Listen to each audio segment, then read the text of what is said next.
SprintCarLimited.com, coming from Eldora Speedway, night before the Kings Royal. We're here with second place finisher Carson Macedo. A lot of fireworks, and you're not part of any of it. You probably feel good about that at least. But you had a good run tonight. Take us through it. You were able to pass some really good cars, had a lot of speed, kind of a continuation of coming through the field, the last couple nights. Yeah, I'm so happy to be not involved in any of the fireworks because normally I'm the one that's I'm going off right at the top of them. So feels good to not be involved in any of that. I could see it on the big screen behind me. They were battling really hard, and I was kind of pacing Rico. I felt like I was catching him for a second there, and then I stalled out. Probably needed to get my wing back a little bit more, but you live and learn, and I feel like we were really solid again tonight. I think we were a little like maybe a tick off in the dash, and then Phil made some adjustments, and we just got better. And I feel like that's just what Philip does. He just does a great job at knowing what we need and making the right changes to make our car go faster. So, yeah, I don't know. The restarts were my virtue, really. I think that's how I made up a lot of my passes. It seemed like that was the only time, really, that you could pass unless you really broke somebody's momentum. It seemed like they would cross back underneath you. So, yeah, I just really kind of made all my passes on the restarts and felt like I just tried to be as aggressive as I could be, and it worked out.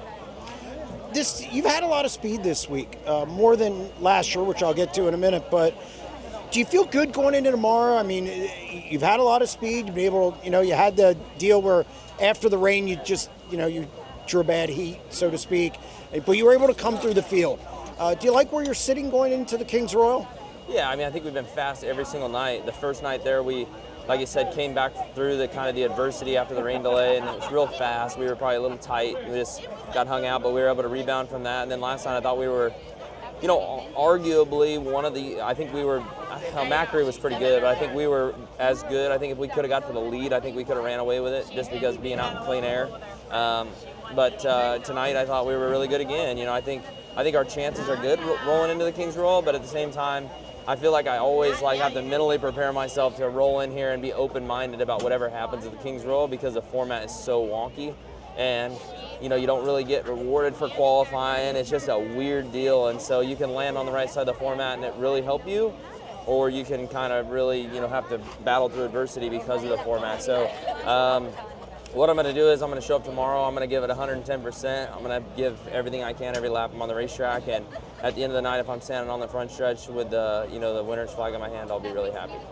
Take me through the track conditions a little bit. A lot of talk about the holes over in 1 and 2. Yeah. You said you've kind of cheated it, and your significant other didn't know what that meant. Explain that to people, and how treacherous is it out there this year with what's going on in turns 1 and 2?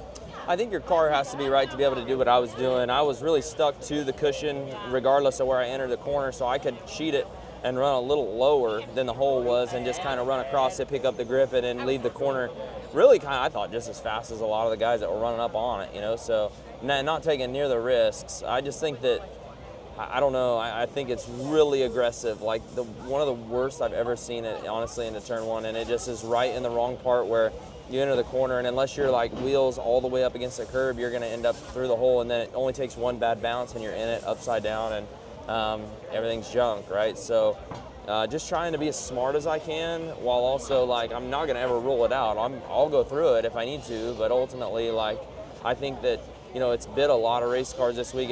Last night looked like a graveyard around here. It was just everything's, a lot of cars really tore up. So yeah, I don't know how they could fix it. It seems like maybe get a grader and get it a little smoother would be nice. I don't know how they can do that. I mean, I'm not a track prep guy, but ultimately it seems like it definitely could be better than what it is. So I know when cars go through it and hit, they definitely make it worse and worse. So I think it's getting worse because of that, but I don't know. Eldora is one of the best, so maybe they'll fix it. Last thing, missed the Kings Royal last year. I know that stuck with you probably for the last 365 or whatever days. Yeah. How motivated are you to kind of make up for that, just to get this car back in the show at Eldora Speedway? I think things are a lot different this year than they were last year. We were struggling that whole week last year. We're just off. Couldn't really figure it out. I think we were maybe having some engine problems. I'm really not 100% sure what was going on, but it just seemed like we were off the entire week, and nothing really sort of went our way. So I'm feeling a lot more confident this year, and I think that we can definitely do it. Well, congratulations on a solid run tonight. We'll see you tomorrow. Thank you.